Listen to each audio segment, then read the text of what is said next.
Hi friends, welcome to Jalsa creation. അപ്പോൾ ഇത് ഇന്ന് ഇവിടെ ഞാൻ കാണിക്കാൻ പോകുന്നത് ഒരു കടച്ചക്ക കറിയായിട്ട് നല്ല വറുത്തരച്ച് വെച്ച് ചിക്കൻ കറിയുടെ അതേ ടേസ്റ്റുള്ള നല്ല ടേസ്റ്റിയായിട്ടുള്ള അപ്പത്തിൻ്റെ കൂടെയും അതുപോലെ ചോറിൻ്റെ കൂടെയും പത്തയുടെ കൂടെയൊക്കെ കഴിക്കാൻ പറ്റിയ നല്ല ടേസ്റ്റിയായിട്ടുള്ള കടച്ചക്ക കറിയാണ്. അപ്പോൾ ഇത് നമ്മുടെ കടച്ചക്കയുടെ തൊലിയൊക്കെ ഒന്ന് മാറ്റിയിട്ട് അത് ചെറിയ പീസായിട്ടൊന്ന് കട്ട് ചെയ്തെടുത്തിട്ടുണ്ട് കേട്ടോ. ഇനി നമുക്ക് ഇതിലോട്ട് ആവശ്യത്തിന് ആദ്യമായിട്ട് തേങ്ങ ഒന്ന് വറുത്ത് വെക്കണം അരപ്പിന് വേണ്ടിയിട്ട്. അപ്പോൾ ഇത് ഒരു ചട്ടിയിൽ ആവശ്യത്തിന് 1 ടീസ്പൂൺ വെളിച്ചെണ്ണ ഒന്ന് ഒഴിച്ച് കൊടുത്തിട്ടുണ്ട്. പിന്നെ നമ്മുടെ തേങ്ങയും കൂടെ ചേർത്ത് കൊടുക്കാം. ഇതിലോട്ട് ഒരു ചെറിയ പീസ് ഇഞ്ചിയും അതുപോലെ 1-2 അല്ലി വെളുത്തുള്ളിയും കൂടെ ചേർത്ത് കൊടുക്കാം. പിന്നെ 1 ടീസ്പൂൺ വലിയ ജീരകം, പിന്നെ ഒരു 2 ടേബിൾ സ്പൂൺ മല്ലിപ്പൊടി, ഒരു 1/2 ടീസ്പൂൺ മുളക് പൊടി, പിന്നെ ഉള്ളിയും അതുപോലെ കറിവേപ്പിലയും കൂടി ചേർത്ത് നമുക്ക് നമ്മുടെ തേങ്ങ നന്നായിട്ട് തന്നെ ഒന്ന് വറുത്തെടുക്കാം.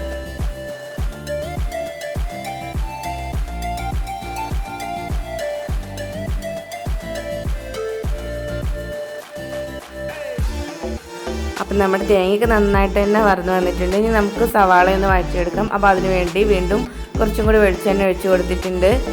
എന്നിട്ട് ആവശ്യത്തിന് ഒരു ചെറിയ സവാളയായിട്ട് എടുത്തിട്ടുള്ളത്. എന്നിട്ട് അതൊന്ന് നന്നായിട്ട് തന്നെ ഒന്ന് വഴറ്റിയെടുക്കണം. അതിലോട്ട് ഇപ്പോൾ നമുക്ക് ഇഞ്ചി വെളുത്തുള്ളി അരപ്പിൽ വേണ്ടാന്നുണ്ടെങ്കിൽ ഈ ടൈമിൽ ചേർത്ത് കൊടുത്താലും മതി കേട്ടോ. നമുക്ക് ആവശ്യത്തിനുള്ള ഉപ്പും കൂടെ ചേർത്ത് കൊടുക്കാം. നമ്മുടെ സവാള പെട്ടെന്ന് നമുക്ക് വഴന്ന് കിട്ടാൻ വേണ്ടിയിട്ട്. പിന്നെ കുറച്ച് കറിവേപ്പിലയും കൂടെ ചേർത്ത് കൊടുത്തിട്ടുണ്ട്. അപ്പം നമ്മുടെ സവാളയ്ക്ക് നന്നായിട്ട് തന്നെ വഴന്ന് വന്നിട്ടുണ്ട്. ഇനി നമുക്ക് ഇതിലോട്ട് തക്കാളി ചേർത്ത് കൊടുക്കാം. അപ്പോൾ ഞാൻ നല്ല 2 വലിയ തക്കാളി തന്നെയാണ് എടുത്തിട്ടുള്ളത്. കുറച്ച് പുളിയൊക്കെ ഉണ്ടാകുമ്പോൾ നമുക്ക് കറിക്കൊന്നും കൂടെ ടേസ്റ്റ് കൂടില്ല. അപ്പോൾ അതിന് വേണ്ടിയാണ് വലിയ തക്കാളി എടുത്തിട്ടുള്ളത്. ഇനി ഇതിലോട്ട് 1/2 ടീസ്പൂൺ മഞ്ഞൾപ്പൊടി, പിന്നെ ഒരു 1/2 ടീസ്പൂൺ മുളക് പൊടി. അപ്പം നമ്മൾ നേരത്തെ അരപ്പിൽ മുളക് പൊടി ചേർത്തിട്ടുണ്ട്, അതാണ് കുറച്ച് മുളക് പൊടി ചേർത്ത് കൊടുക്കുന്നത്.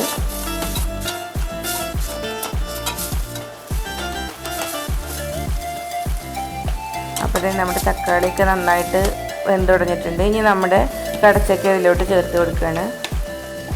എന്നിട്ട് ഒരു ഇത്തിരി വെള്ളം കൂടെ ചേർത്ത് നന്നായിട്ടൊന്ന് മിക്സ് ചെയ്തതിന് ശേഷം ഒരു ഇത്തിരി വെള്ളം കൂടെ ചേർത്തിട്ട് നമുക്കിതൊന്ന് അടച്ച് വെച്ചിട്ട് തന്നെ ഒന്ന് വേവിച്ചെടുക്കണം കേട്ടോ.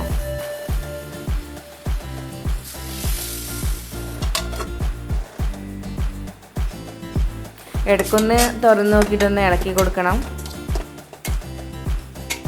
നമുക്ക് നമ്മുടെ ഈ കടച്ചക്കയൊക്കെ നന്നായിട്ടൊന്ന് വെന്ത് കിട്ടണം കേട്ടോ.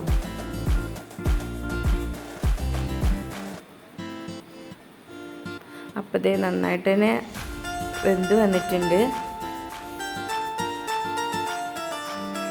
ഇനി നമുക്ക് നമ്മുടെ അരച്ച് വെച്ച് തേങ്ങയുടെ മിക്സ് ഇതിലോട്ട് ചേർത്ത് കൊടുക്കാം. എന്നിട്ട് ഇത്തിരിയും കൂടെ വെള്ളം ഒന്ന് ചേർത്തിട്ട് നമുക്ക് ഒന്നും കൂടെ ഒന്ന് മിക്സ് ചെയ്തെടുക്കാം.